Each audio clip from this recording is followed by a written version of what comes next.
Thank you for tuning in. You're in for an educational treat. Police officers of Reddit, what are you thinking when you see cases like George Floyd? Horrified. When you have someone in custody, you are responsible for their safety and well-being. Why don't we see police officers or departments come out and condemn things like this when they happen?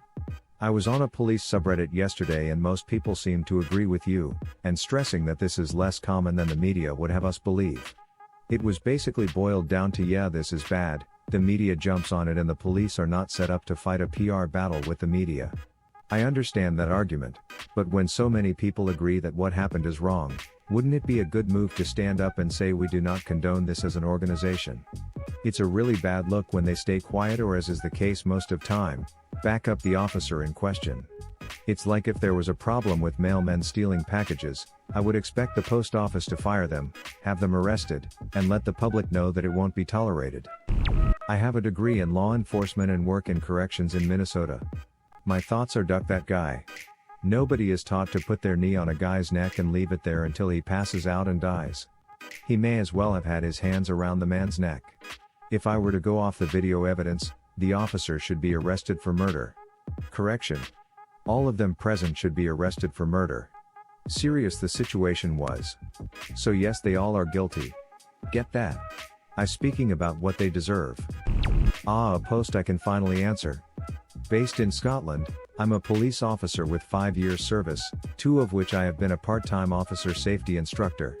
During this training we go over retraining subjects and handcuff techniques that we use to a T. This includes all safety aspects including where to apply handcuffs, how tight they should be, ensuring the technique is done correctly and that the subject is in a controlled but safe position. Positional asphyxia is a vital topic we cover, and it is reiterated time and time again that if a subject ends up on the ground we never, and I reiterate again, never, place any sort of weight on them. Hell, even when sitting in the back of our cars, we watch them and ensure they can breathe and are in a comfortable position for transport. What these cops did was just plain stupid, disproportionate, and frankly an embarrassment to policing. I'd also use disgusting if I'm honest. I just hope that people know we are not like this. Not a local, am a Fed. 5 years into the job. George Floyd was murdered and it's effing disgusting. We're trained that anything involving the neck is a no-go and is considered deadly force. We were also trained that if you make an arrest in a prone position, you search and then immediately move them onto their side or a seated position because the risk of asphyxiation is so great. If a suspect says they can't breathe, believe them and take measures to correct to it. This training is reinforced at least twice a year in our use of force training. These officers deserve to spend the rest of their lives in prison. I'm a former police officer, and so have had plenty of training in physical restraint of individuals being arrested. There is no police academy training officers to kneel on someone's neck to subdue them. That's how you kill a person. There is extensive training on how to avoid seriously injuring a person while restraining them, and I guarantee you every one of these officers was trained to never strike a person in the neck or choke them. The officer who killed him is very clearly liable for manslaughter at the very least, and I think the other officers who stood by have some accountability as well, because they knew damn well that was not how you handle a person, and should have stepped up. Cop here. Disgusted. There are 1,000 reasons why this shouldn't have happened. Simple, easy, steps that should have been taken. Lessons that policing has learned over the past 200 years and basic things taught in every academy. Make no mistake, this was murder. Maybe not premeditated murder, but nonetheless murder. I will be angry if those officers do not get indicted. He's apparently been involved in at least 2 other deaths, including shooting a fleeing suspect in the back. I do know, given that history, premeditation seems reasonable. Retired after 28 years. Nothing less than murder. All the guys I worked with would never have considered doing something like that. You treat combative in custodies once they're secured as human beings. Nothing should be personal. Once they've been subdued and you are safe as an officer, you stand him up, pat him down, and understand that your arrestee is at a low point in his life. Give him some dignity and you'll generally get his respect. It works 90+% of the time. That man was subdued and nobody should have been on him at that point.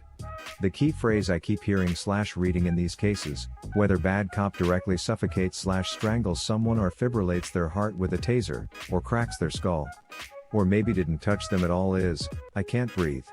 Seems to me that this phrase should be an automatic emergency ambulance ride. You shouldn't look at someone who is having difficulty breathing, and then, for example, sit on them, on top of hot asphalt. You get them medical attention before they drop dead. That is, if you don't want them to die. I was a cop in the military. In the police academy, this was one of the things that taught us not to do, as it could crush the windpipe. The only time I was ever taught to use chokes and neck holds was in combat training for deployments. But when we got back, we always had to attend retraining classes to relearn what we can do stateside. It's amazing that time and time again you see military saying this is exactly not what to do, but for some reason the civilian trainers seem to forget to teach the same.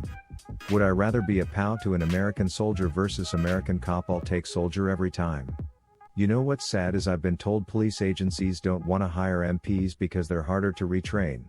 Yet time and time again we prove them wrong by being better trained in humanitarianism. Retired. It disgusts me, as the job is difficult enough as it is, working mostly in sensitive neighborhoods. Brutality like this makes it far more difficult. How difficult was it for you to build community trust? Did you have to continuously fight against atrocities such as the recent cases, or was your community more sheltered from those issues? I worked in a place where the population was about 75% black.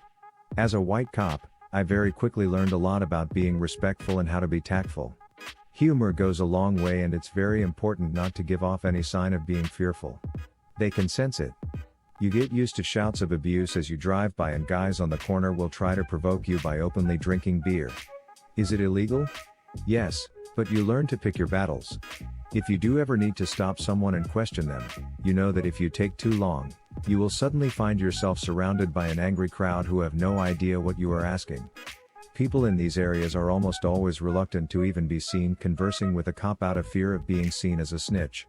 It is true that if you do need to make an arrest, there will almost always be some level of resistance, which makes things very difficult, as once you have made the commitment to make the arrest, you have to go through with it.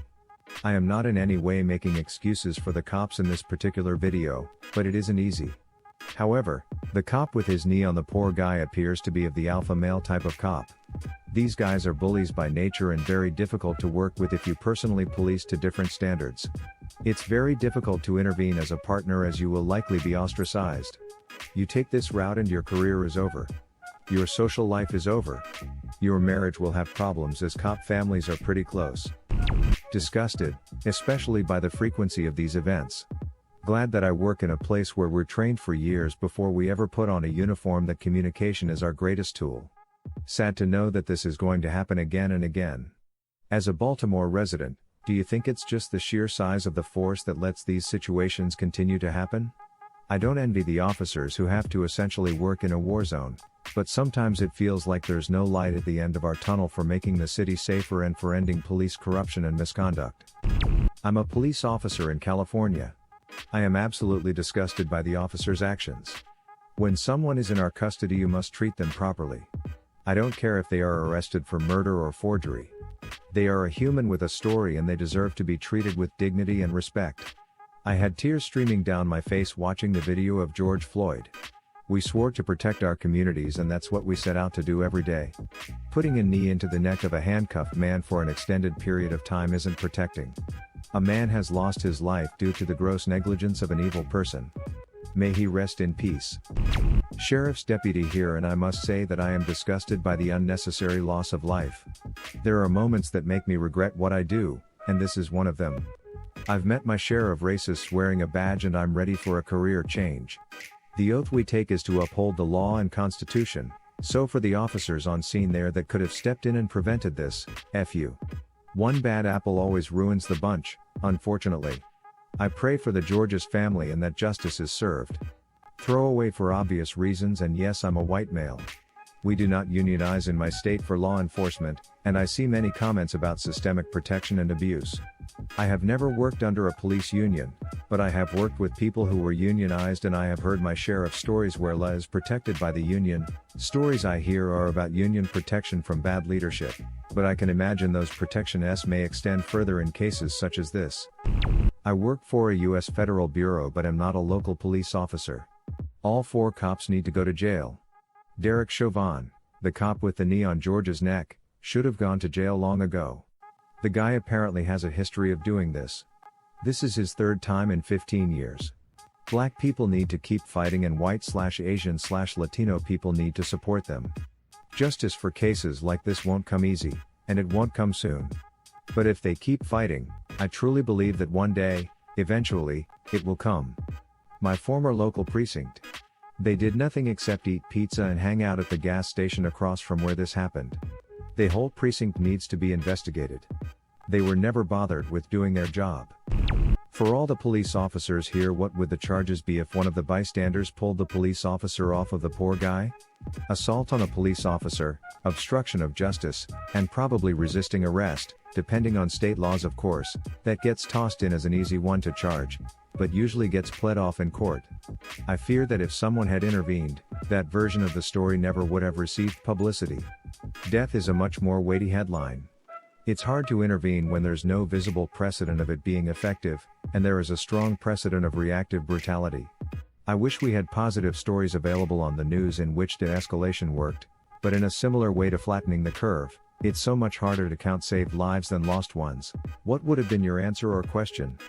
Leave it in the comments below. Slap that like and subscribe button for more, and check out the link in the video description for even more answers. Peace out, and catch you in the next video.